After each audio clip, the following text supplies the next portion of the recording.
नाज़रीन तो B breaking news अवां शेयर कंदालूं। नव देरो खां नव देरो में PTCL ऑफिस में ओचितो बाहि लगी वई आहे। बाहि लॻण सबबि ख़ानगी मोबाइल कंपनी जे टावर ऐं मशीन खे नुक़सान पहुतो आहे, जॾहिं त बाहि लॻण सबबि PTCL जो निज़ाम पिणु मुतासिर थियो आहे। फायर ब्रिगेड अमले ऐं शहरियुनि पारां बाहि ते ज़ाब्तो आणण जूं कोशिशूं कई पियूं वञनि। ख़बर जे हवाले सां वाक़िए खे ॿीहर आगाह कंदालूं। नव देरो में PTCL ऑफिस में ओचितो बाहि लगी वई आहे।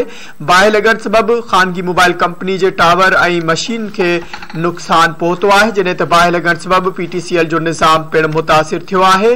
फायर ब्रिगेड अमले ऐं शहरियुनि पारां बाहि ते ज़ाब्तो आणण जूं कोशिशूं कयूं पियूं वञनि। खबर के हवाले से वाक़िए ॿीहर ॿुधाए था नव देरो में PTCL ऑफिस में ओचितो बाहि लगी वई आहे।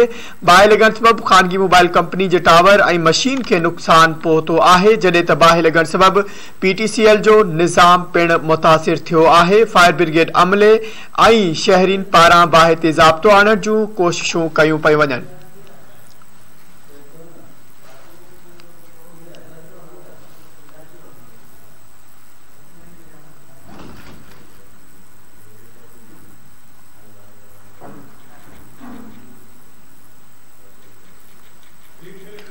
खबर के हवाले से अवांखे नाज़रीन आगाह करे रहिया आहियूं। ॿीहर खबर के हवाले से अवांखे आगाह कंदालूं। नव देरो में PTCL ऑफिस में ओचितो बाहि लगी वई आहे। बाहि लॻण सबबि ख़ानगी मोबाइल कंपनी जे टावर ऐं मशीन खे नुक़सान पहुतो आहे, जॾहिं त बाहि लॻण सबबि PTCL जो निज़ाम पिणु मुतासिर थियो आहे। तफ़सील मालूम कंदासीं। धरती TV नव देरो जे रिपोर्टर सलीम रज़ा सोलंकी असां सां लाइन ते मौजूद आहे। सलीम रज़ा, अपडेट कजो, वधीक छा तफ़सील आहिनि? जी, नव देरो शहर में PTCL ऑफिस के ओचितो बाहि लगी वई, जंहिं बिल्डिंग के अंदर आगुर में सुकल साह गाह सां गॾु वणनि खे बि बाहि वकोड़े वई।